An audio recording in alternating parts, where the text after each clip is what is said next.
Selamat pagi teman-teman semuanya. Perkenalkan, nama saya Nyobaina Sartika Putri dengan NIM 124. Pada video ini saya akan menjelaskan proses pembuatan use case diagram pengelolaan stok produk kecantikan, mulai dari alasan memilih faktor, fungsi, hingga hubungan antara use case. Sebelum membuat diagram, saya terlebih dahulu menganalisis kebutuhan sistem. Tujuan dari sistem ini adalah membantu proses pengelolaan stok produk kecantikan agar pencatatan barang, supplier, transaksi, dan laporan dapat dilakukan secara struktur. Setelah mengetahui tujuan sistem, saya memilih menggunakan use case diagram karena diagram ini berfungsi untuk menggambarkan interaksi antara pengguna dengan sistem. Diagram ini tidak menjelaskan alur program atau database, tetapi hanya menunjukkan siapa yang menggunakan sistem dan fitur apa saja yang akan digunakan. Oke, di sini langkah pertama saya akan menambahkan sistem boundary atau batas sistem. Saya menggunakan bentuk persegi panjang karena dalam UML persegi panjang digunakan untuk menunjukkan ruang lingkup sistem. Saya memberi nama pengelolaan stok produk kecantikan karena seluruh fitur yang berada di dalam kotak ini merupakan bagian dari sistem yang saya bangun. Sedangkan objek yang berada di luar kotak bukan bagian dari sistem, melainkan pihak yang menggunakan sistem.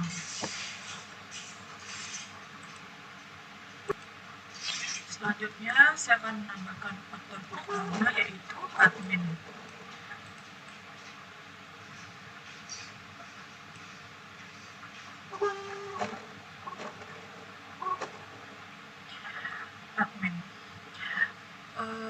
Saya menggunakan simbol manusia atau stickman karena dalam UML simbol tersebut menunjukkan pengguna yang berinteraksi langsung dengan sistem. Saya memilih admin karena berdasarkan analisis kebutuhan, seluruh aktivitas utama dilakukan oleh admin, mulai dari login, mengelola data produk, kemudian pola data supplier, monitoring stok, hingga pembelian supplier, kelola transaksi stok, lihat laporan, dan kelola akun.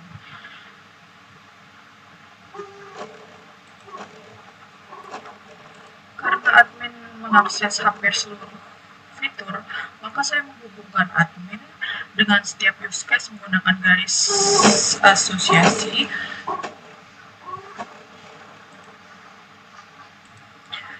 Selain admin, saya juga akan menambahkan aktor kedua, yaitu supplier. Saya tidak menghubungkan supplier dengan seluruh sistem karena supplier hanya berperan sebagai pihak yang menerima pesanan dan mengirimkan barang. Oleh karena itu, saya hanya memberikan dua use case kepada supplier, yaitu menerima pesanan produk dan mengirimkan stok produk. Selanjutnya di sini saya akan menjelaskan kenapa saya menggunakan bentuk oval atau elips di sini, karena setelah menentukan aktor, saya mulai membuat setiap fitur sistem. Saya menggunakan bentuk oval karena menurut standar UML, oval digunakan untuk menggambarkan use case atau fungsi yang disediakan sistem kepada pengguna. Jadi setiap oval menunjukkan satu layanan yang bisa dilakukan oleh pengguna.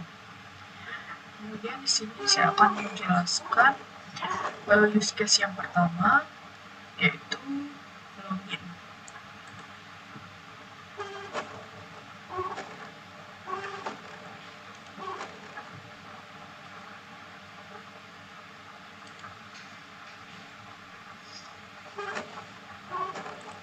Ini ada login. Saya mendapatkan login di bagian paling atas karena sebelum menggunakan fitur lain, admin harus melakukan autentikasi terlebih dahulu. Tanpa login, admin tidak bisa mengakses data sistem. Karena itulah login menjadi fungsi pertama. Kemudian yang kedua di sini ada kelola data produk saya menambahkan fitur ini karena inti dari sistem adalah mengelola stok produk. Di dalam fitur ini, admin dapat menambahkan, mengubah, atau menghapus dan melihat data produk. Kemudian yang ketiga di sini ada kelola data supplier. Saya memilih fitur ini karena setiap produk memiliki pemasok. Data supplier harus disimpan agar admin mengetahui kepada siapa harus melakukan pemesanan ketika stok habis. Kemudian di sini ada monitoring stok. Fungsi ini saya tambahkan agar admin dapat mengetahui jumlah stok setiap produk secara real time. Monitoring stok merupakan fungsi yang sangat penting karena menjadi dasar keputusan kepada kapan harus melakukan pembelian kembali. Kemudian di sini kita bisa lihat kita menggunakan include. Kenapa kita menggunakan include? Karena ketika admin membuka menu monitoring stok, sistem selalu melakukan pengecekan jumlah stok. Jika stok berada di bawah batas minimum, maka sistem otomatis menampilkan notifikasi stok menipis. Karena proses pengecekan tersebut selalu terjadi saat monitoring stok dijalankan, maka saya menggunakan hubungan include. Kemudian di sini ada pembelian ke supplier. Pembelian ke supplier, saya menerapkan fitur ini karena setelah sistem mengetahui stok mulai habis, admin harus melakukan pemesanan barang. Dengan demikian, terdapat hubungan antara monitoring stok dan proses pembelian. Kemudian di sini ada kelola transaksi stok. Saya membuat fitur ini untuk mencatat seluruh barang yang masuk maupun keluar. Data transaksi ini intinya akan memperbarui jumlah stok sehingga informasi stok selalu akurat. Kemudian di sini ada lihat laporan. Fitur ini digunakan admin untuk melihat rekap transaksi, stok maupun aktivitas sistem. Laporan dibutuhkan sebagai bahan evaluasi dan dokumentasi. Kemudian yang terakhir di sini ada kelola akun. Fitur ini digunakan untuk mengelola akun pengguna seperti mengubah password atau menambahkan akun admin yang baru. Saya menempatkan fitur ini di bagian bawah karena sifatnya sebagai fitur pendukung, bukan proses utama pengelolaan stok. Kemudian di sisi kanan terdapat dua use case yang terhubung dengan supplier. Yang pertama adalah menerima pesanan produk. Ketika admin membuat pembelian, supplier menerima informasi pesanan tersebut. Kemudian supplier menjalankan fungsi kirim stok produk, yaitu mengirim barang sesuai pesanan. Saya hanya menghubungkan supplier dengan dua fungsi ini karena hanya dua aktivitas itu yang melibatkan supplier secara langsung. Oke, jadi proses pembuatan use case diagram ini saya lakukan secara bertahap, dimulai dari menganalisis kebutuhan sistem, menentukan aktor, membuat batas sistem, menentukan fungsi-fungsi yang dibutuhkan, kemudian menghubungkan aktor dengan fungsi tersebut, dan terakhir menambahkan relasi include untuk menunjukkan proses yang selalu dijalankan bersama. Dengan cara tersebut, use case diagram yang saya buat dapat menggambarkan kebutuhan fungsional sistem secara jelas dan sesuai dengan standar di DevRel. Terima kasih. Oke, baik, di sini saya akan melanjutkan video saya dengan menjelaskan bagaimana membuat diagram konteks untuk sistem pengelolaan stok produk kecantikan. Langkah pertama yang saya lakukan adalah menentukan jenis diagram. Jadi diagram yang saya akan gunakan kali ini yaitu diagram konteks. Karena diagram ini digunakan untuk memberikan gambaran paling umum mengenai sistem. Diagram konteks hanya memperlihatkan hubungan antara sistem dengan pihak luar atau external entity tanpa menjelaskan proses-proses yang ada di dalam sistem. Oke. Setelah itu di sini saya akan membuat proses utama menggunakan simbol lingkaran. Jadi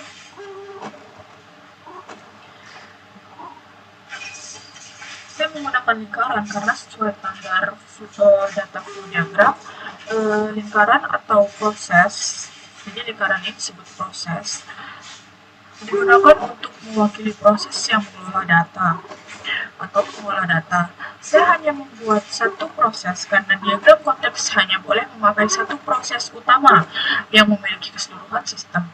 Kemudian saya memberi nama proses tersebut sistem pengelolaan stok produk kecantikan, karena seluruh aktivitas pengelolaan data dilakukan oleh sistem ini.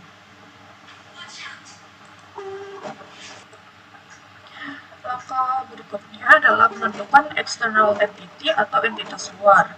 Entitas pertama yang saya pilih adalah admin.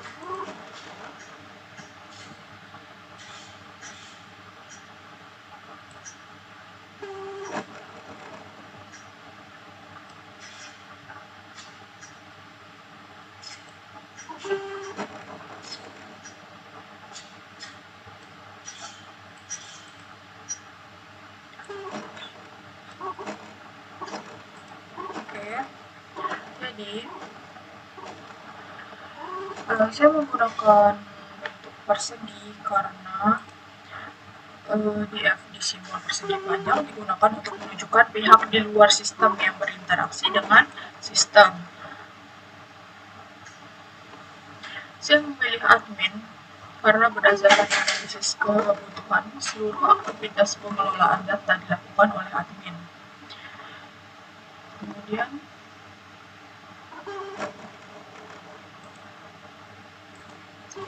selanjutnya saya menambahkan supplier sebagai entitas kedua. Saya menambahkan supplier sebagai entitas kedua.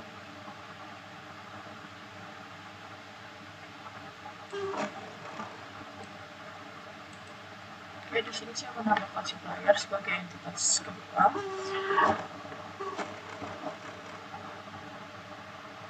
Supplier saya pilih karena sistem tidak bekerja sendiri.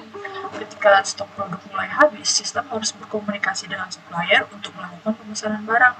Karena supplier berada di luar sistem namun tetap bertukar data dengan sistem, maka supplier juga digambarkan dengan simbol persegi panjang atau elemen persegi panjang.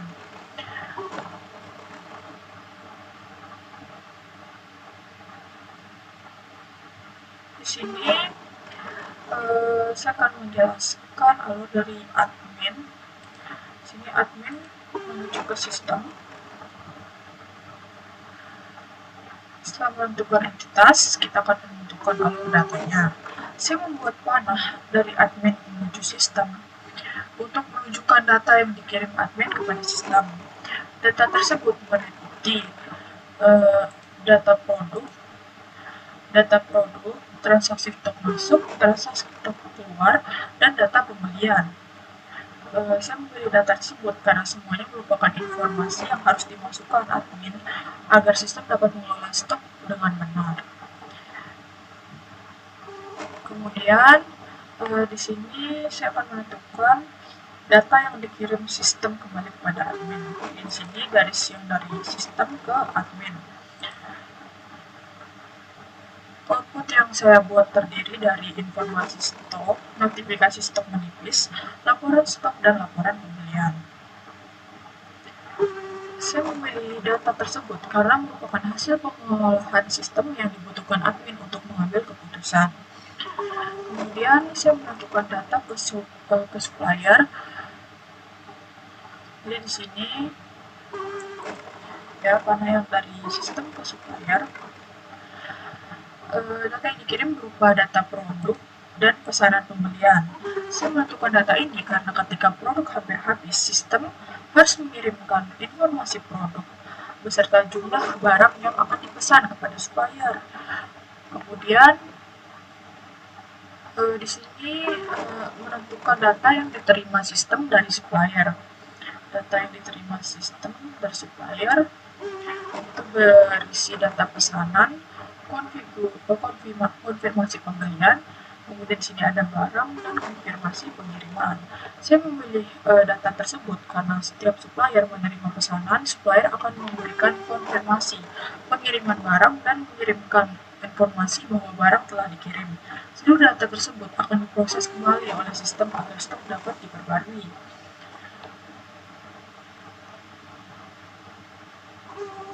Pada bagian ini, saya menggunakan panah sebagai simbol data flow.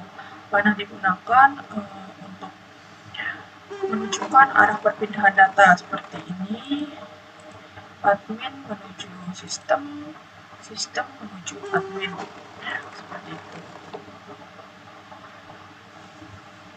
Jadi proses pembuatan diagram konteks ini saya lakukan secara bertahap.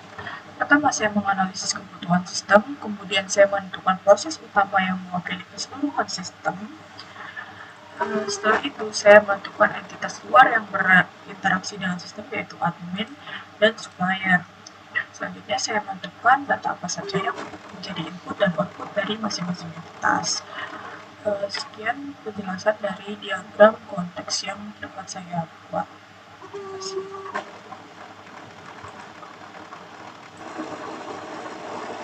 Baik, selanjutnya di sini saya akan melanjutkan untuk membuat diagram level 1. Langkah pertama yang saya lakukan adalah memecah proses utama pada diagram konteks menjadi beberapa proses yang lebih spesifik.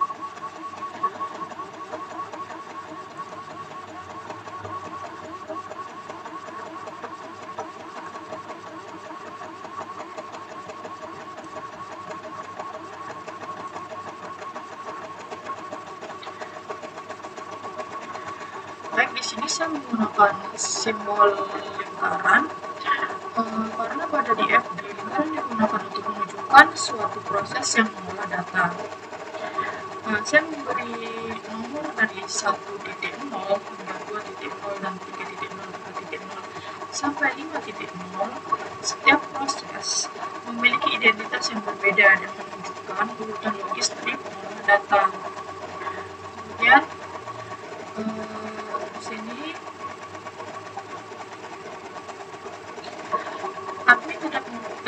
admin tetap menggunakan simbol persegi panjang karena admin bukan bagian dari sistem, melainkan pihak luar.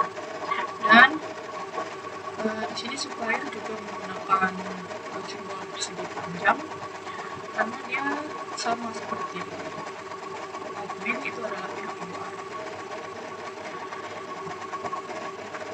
Oke, jadi di sini yang pertama pada sistem terdapat proses kelola produk 1.0. Saya memilih proses ini sebagai proses pertama karena seluruh aktivitas pada sistem bergantung pada data produk. Sebelum stok dapat dicatat atau pembelian dilakukan, data produk harus tersimpan terlebih dahulu. Oleh karena itu, admin mengirimkan data produk ke proses ini. Setelah data diproses dan data tersebut disimpan ke data store. Data store yaitu D1, data produk. Kenapa menggunakan data store? Saya menggunakan simbol data store karena dalam DFG simbol ini digunakan untuk menyimpan data secara permanen. Data store bukan proses, melainkan tempat penyimpanan informasi. Saya memberi nama data produk karena data yang tersimpan berupa seluruh informasi produk kecantikan dari sistem ini. Kemudian di sini ada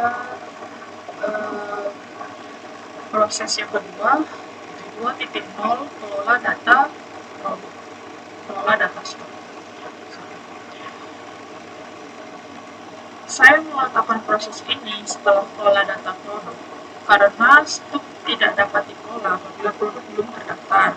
Pada proses ini, admin memasukkan informasi stok masuk maupun stok keluar. Kemudian hasil pengelolaan disimpan ke data store 2, yaitu D2, data stok. Kemudian proses yang ketiga, 3.0, kelola pembelian. Saya memilih proses ini karena ketika stok mulai berkurang, admin perlu melakukan pembelian kepada supplier. Data pembelian diproses terlebih dahulu, kemudian disimpan ke D3 data store, data pembelian. Setelah data pembelian tersimpan, sistem mengirimkan informasi kepada supplier di D3 data store, data pembelian, kemudian dikirim ke supplier.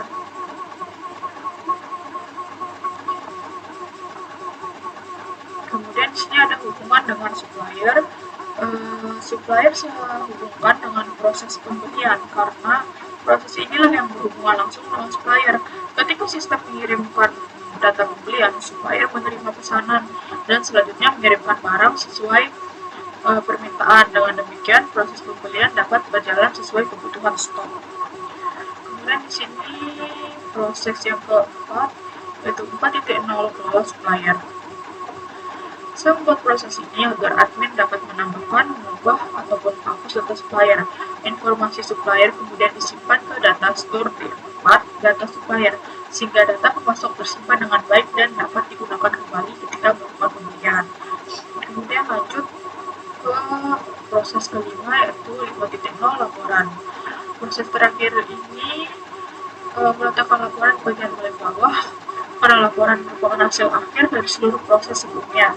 Laporan mengambil informasi dari data produk, stok pembelian, dan supplier.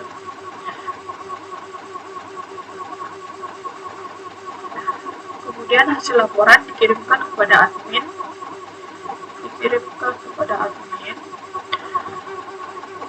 sebagai informasi mengenai kondisi stok dan aktivitas pembelian.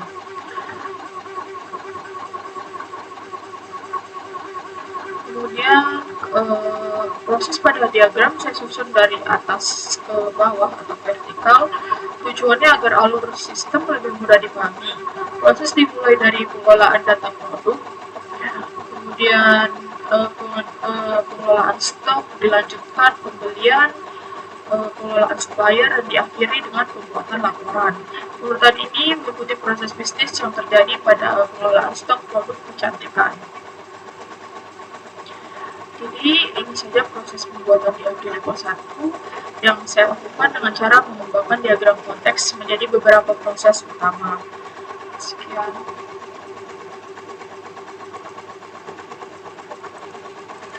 Kemudian di sini saya akan melanjutkan dengan membuat diagram level 2.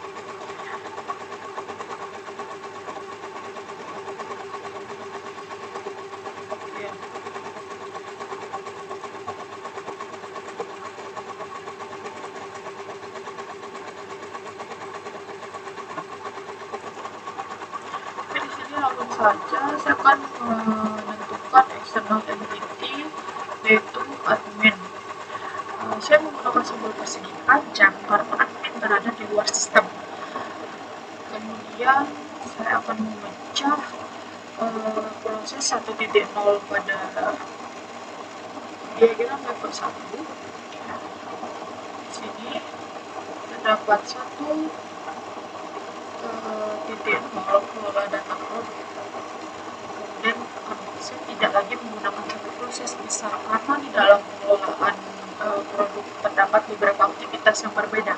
Oleh karena itu, saya membaginya menjadi 3 subproses.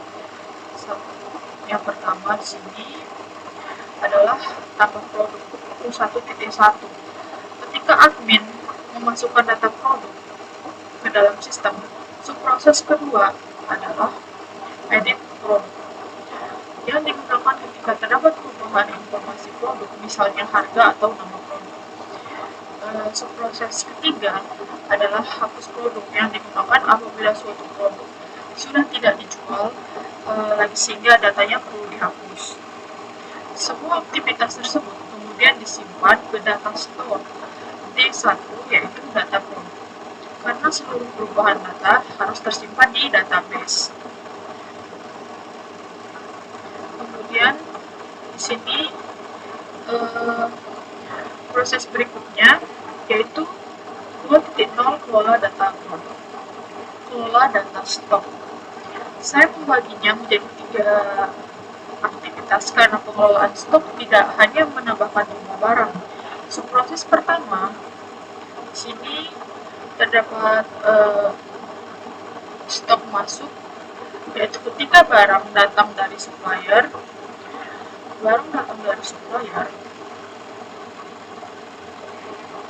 kemudian di sini ada stok keluar, yaitu ketika barang keluar dari gudang, misalnya karena penjualan. Kemudian yang ketiga di sini ada update stok, yaitu sistem memperbarui jumlah stok setelah terjadi transaksi masuk maupun keluar. Semua data tersebut kemudian disimpan ke data store 2, yaitu D2 data stok. Kemudian di sini proses yang ketiga, kelola pembelian. Di sini sama, ada 3 subproses. Yang pertama 3.1,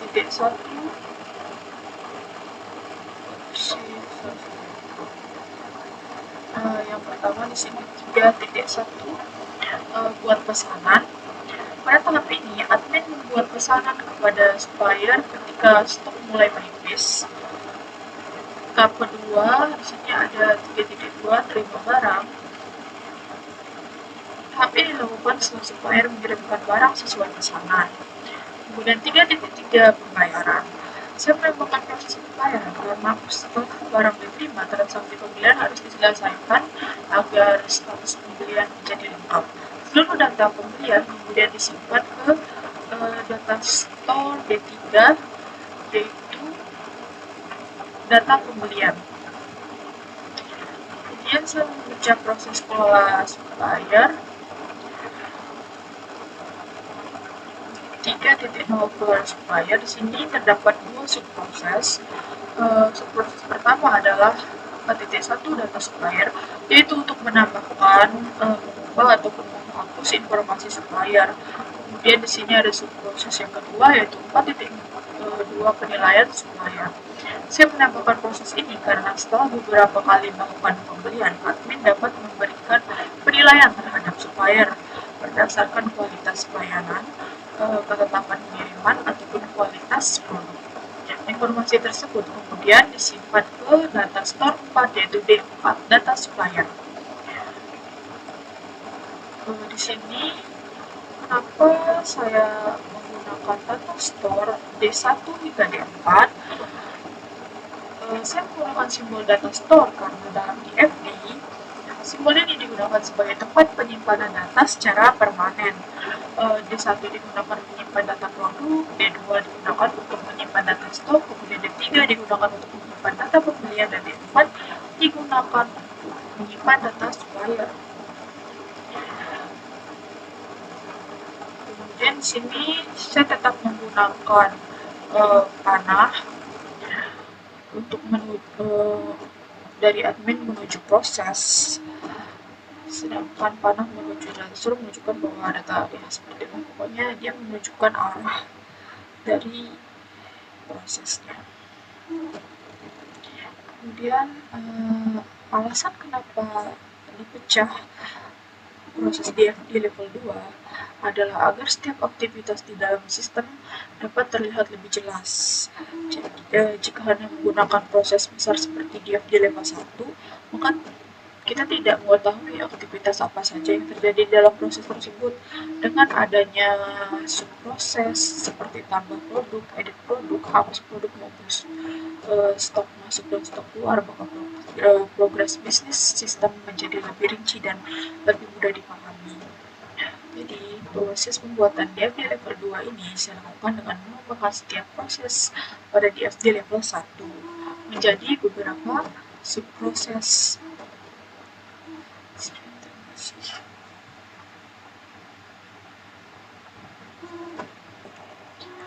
Oke, selanjutnya di sini saya akan membuat diagram level 3 pada sistem pengelolaan stok produk kecantikan.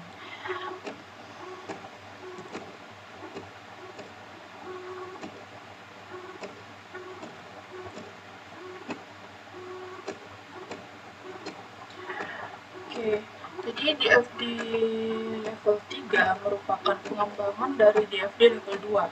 Pada level ini, saya tidak lagi menjelaskan proses secara umum, tetapi memecah setiap subproses menjadi langkah-langkah kerja yang lebih detail, agar alur pengelolaan data dapat dipahami dengan lebih jelas.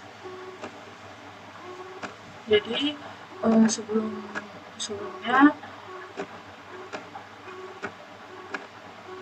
tujuan agar setiap tahapan yang dilakukan sistem dapat terlihat secara jelas.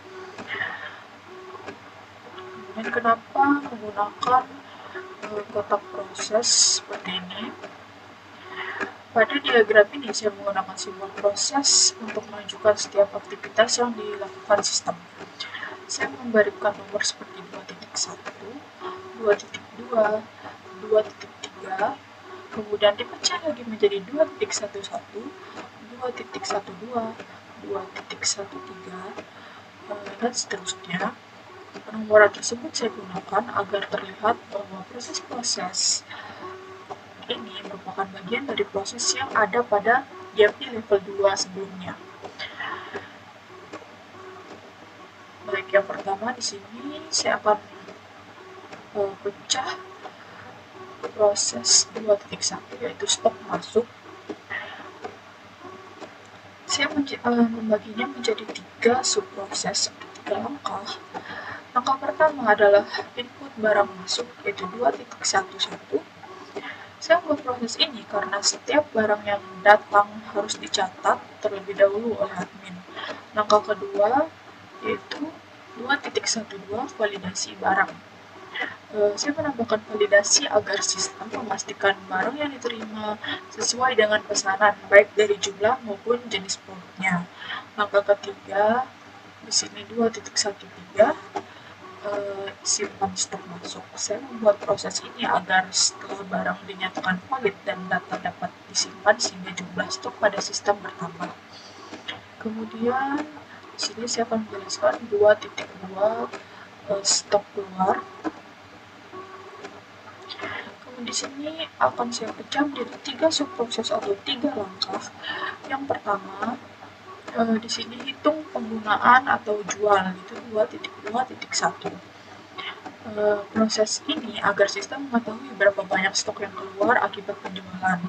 Kemudian sistem akan melakukan cek stok minimum pada 3.2.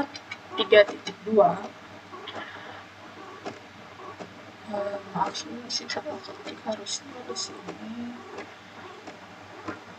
2.2.2 dan juga 2.2.3. Oke, kita ulang di sini 2.2.2 yaitu cek stok minimum. Saya menambahkan langkah ini karena setelah stok berkurang, sistem harus membandingkan jumlah stok yang tersisa dengan batas minimum yang telah ditentukan. Jika stok sudah berada di bawah batas minimum, maka sistem menjalankan proses notifikasi stok nipis.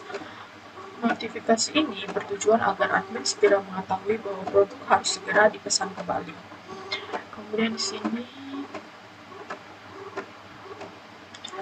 kita akan melanjutkan ke kotak 2.3 update stok. Kemudian akan dipecah menjadi 3 subproses atau 3 langkah. Yang pertama di sini ada langkah pertama itu adalah 2.3.1 yaitu hitung stok akhir. Pada tahap ini, sistem menghitung jumlah stok terbaru berdasarkan transaksi yang terjadi. Selanjutnya, 2.3.2 cek stok minimum. Langkah ini dilakukan kembali untuk memastikan stok masih berada pada batas aman. Jika stok ternyata kurang dari batas minimum, maka sistem mengaktifkan notifikasi stok nipis. Di sini akan masuk ke 2.3.3. Jadi saya sengaja menambahkan proses ini karena admin dapat mengambil keputusan untuk melakukan pembelian sebelum stok benar-benar habis. Kemudian di sini ada proses 3.1 yaitu membuat pesanan. Saya memecah proses membuat pesanan menjadi 3 subproses atau 3 langkah. Yang pertama di sini ada tahap 3.1.1 yaitu pilih supplier. Saya membuat langkah ini karena admin harus menentukan supplier yang akan menerima pesanan. Tahap kedua yaitu 3.1.2 input detail pesanan. Di sini memasukkan produk yang akan dibeli beserta jumlahnya. Kemudian di sini tahap ketiga yaitu 3.1.3 yaitu simpan pesanan. Saya membuat langkah ini agar data pesanan tersimpan sebelum dikirim kepada supplier. Dan kita lanjutkan di sini proses 3.2 terima barang. Langkah sama seperti tadi, dia dipecah menjadi 3 subproses atau 3 langkah. Jadi langkah pertama dilakukan terima barang, itu menerima barang dari supplier, kemudian dilakukan cek barang, itu memastikan barang yang diterima sesuai dengan pesanan. Kemudian di sini input barang masuk sehingga stok dalam sistem dapat bertambah. Kemudian di sini 3.3 akan menjelaskan tentang proses pembayaran. Terdapat 3 subproses di sini. Yang pertama 3.3.1 yaitu membuat invoice sebagai bukti tagihan. Kemudian di sini ada proses pembayaran 3.3.2 ketika admin melakukan pembayaran kepada supplier. Jadi itu prosesnya. Kemudian yang terakhir di sini ada simpan pembayaran, yaitu membuat proses ini agar seluruh riwayat pembayaran tersimpan di dalam sistem dan dapat digunakan sebagai laporan maupun bukti transaksi. Berbeda dengan yang tadi, di sini hanya menggunakan satu data store, yaitu D3 data pembelian. Saya memilih data store ini karena data hasil proses pembelian harus disimpan secara permanen. Data tersebut nantinya dapat digunakan kembali ketika membuat laporan atau melakukan pengecekan riwayat pembelian.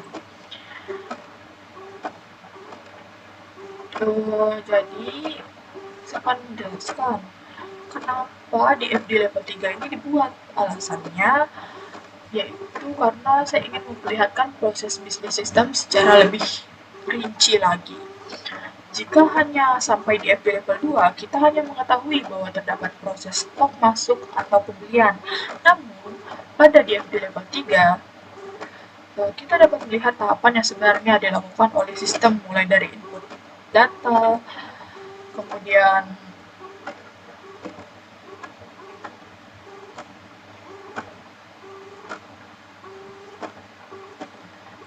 ada validasi, penyimpanan data, pengecekan stok, hingga pembayaran. Dengan begitu, analisis sistem menjadi lebih jelas dan lebih mudah dipahami karena lebih rinci lagi. Jadi, proses pembuatan DFD level 3 ini saya lakukan dengan cara mengembangkan kembali proses-proses pada level 2 menjadi aktivitas yang lebih detail. Setelah itu, saya menentukan urutan proses sesuai alur bisnis, menambahkan data store sebagai tempat penyimpanan data. Oke, sekian untuk penjelasan dari FD level 3. Oke, di sini saya akan melanjutkan dengan menampilkan atau membuat sequence diagram pengelolaan stok produk kecantikan. Langkah pertama yang saya lakukan adalah menentukan objek yang terlibat dalam sistem. Saya memilih di sini yang pertama ada admin. Karena admin merupakan pengguna utama yang menjalankan seluruh aktivitas pada sistem. Kemudian yang kedua di sini ada aplikasi sebagai objek yang menerima semua permintaan dari admin dan menjalankan logika sistem. Kemudian yang ketiga di sini saya menambahkan database karena seluruh data seperti produk stok dan pembelian harus disimpan secara permanen. Terakhir di sini saya menambahkan supplier. Karena supplier berperan sebagai sistem melakukan proses pembelian barang. Keempat objek tersebut saya letakkan dari kiri ke kanan sesuai urutan interaksi. Kemudian di sini setelah menentukan objek, saya menambahkan lifeline atau garis putus-putus yang ini. Oke, ini. Saya menambahkan lifeline atau garis putus-putus di bawah setiap objek. Saya menggunakan lifeline karena dalam sequence diagram garis ini menunjukkan bahwa objek tersebut aktif selama proses berlangsung. Semakin ke bawah berarti waktu terus berjalan dan proses dilakukan secara berurutan. Kemudian di sini juga ada activation bar, yaitu kotak yang berada pada garis putus-putus ini. Sini. Jadi activation bar ini kotak tipis pada setiap lifeline. Activation bar menunjukkan bahwa objek sedang berjalan suatu proses. Jadi dia sedang menjalankan suatu proses. Contohnya ketika admin mengirimkan perintah login, maka aplikasi akan aktif untuk memproses permintaan tersebut. Kemudian di sini saya akan menjelaskan yang pertama. Di sini ada proses login. Saya memilih login sebagai proses awal karena sebelum menggunakan sistem, admin harus melakukan autentikasi. Pertama, admin mengirimkan permintaan login ke aplikasi. Kemudian aplikasi melakukan validasi login ke database untuk memeriksa username dan password. Jika data sesuai, database mengirimkan hasil validasi ke aplikasi. Kemudian aplikasi mengirimkan informasi login berhasil kepada admin. Kemudian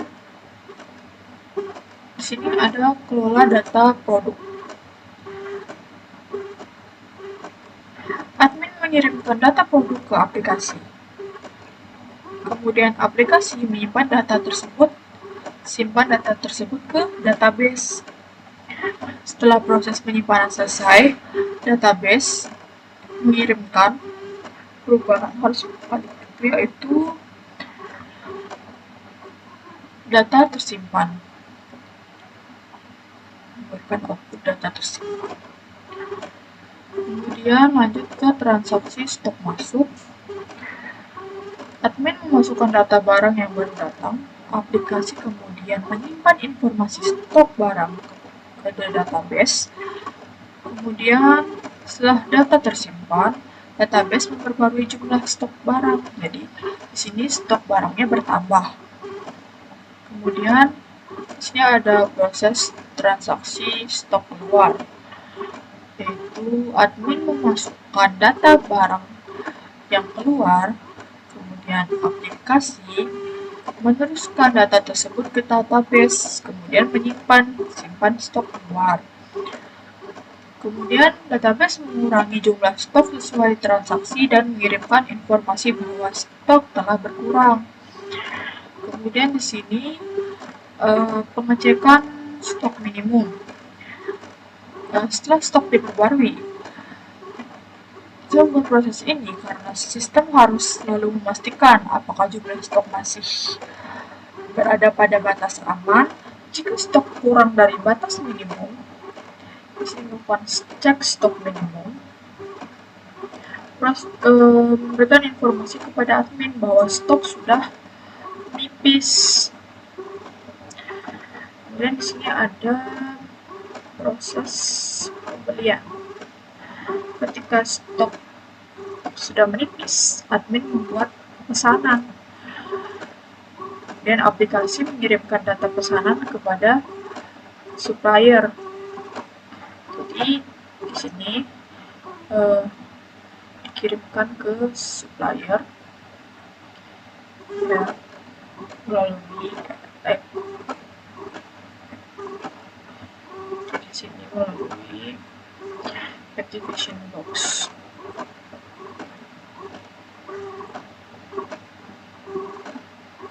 Ketika database mengirim sudah terima pesanan, kemudian barang akan dikirim.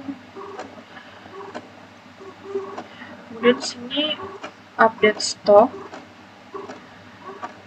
Setelah barang diterima dari supplier, admin memasukkan barang masuk ke sistem, jadi dia akan menginput barang masuk. Kemudian aplikasi akan mengirim ke database untuk mengupdate stok. Kemudian jika stok sudah terupdate, lihat di sini terdapat proses yaitu melihat laporan. Admin memilih menu laporan pada aplikasi.